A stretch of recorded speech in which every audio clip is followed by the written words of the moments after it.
If you want to create a chrome metal text effect in GIMP, you're in the right place. In this video, I'll show you a simple step-by-step method to make shiny metallic text that really stands out, using built-in tools and a few easy adjustments. This effect is great for thumbnails, posters, banners, logos, and any design where you want bold, reflective text with a professional look. And if you enjoy tutorials like this, make sure to hit like and subscribe for more GIMP tips and graphic design guides. Alright, let's jump in. First, open GIMP and create or open a dark background. A dark background is important because Chrome text looks much more dramatic when it contrasts against something deep and low light. You can use a solid black, dark gray, or even a subtle textured background if you want a more premium look. The darker the background, the more the shiny reflections in the text will pop. Next, select the text tool and type out the word or phrase you want to use. For the best results, choose a bold font. Chrome effects usually look stronger on thick lettering because there's more room for highlights, shadows, and metallic detail. Set the text color to white for now because white gives you a clean base to work from before adding the metallic effect. Position your text where you want it to appear on the canvas and make sure it's large enough to show the texture clearly. Once your text is in place, right-click the text layer and choose Alpha to Selection.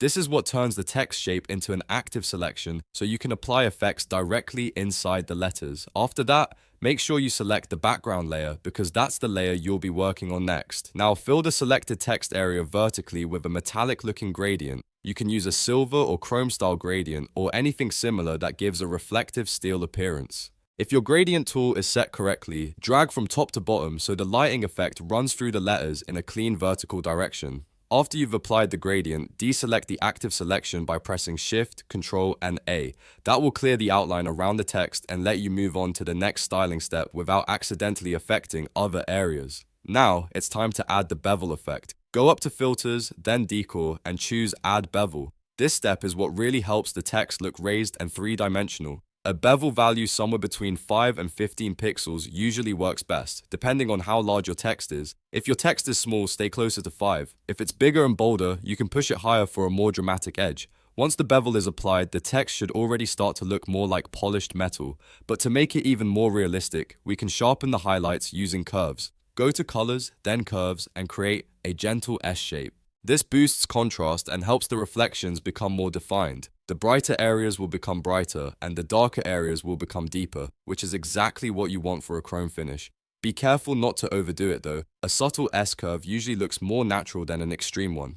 Now for the final touch, the glow. Duplicate the layer, then apply a Gaussian blur to the bottom layer. A blur amount around 10 pixels is a good starting point, but you can adjust it depending on the size of your design.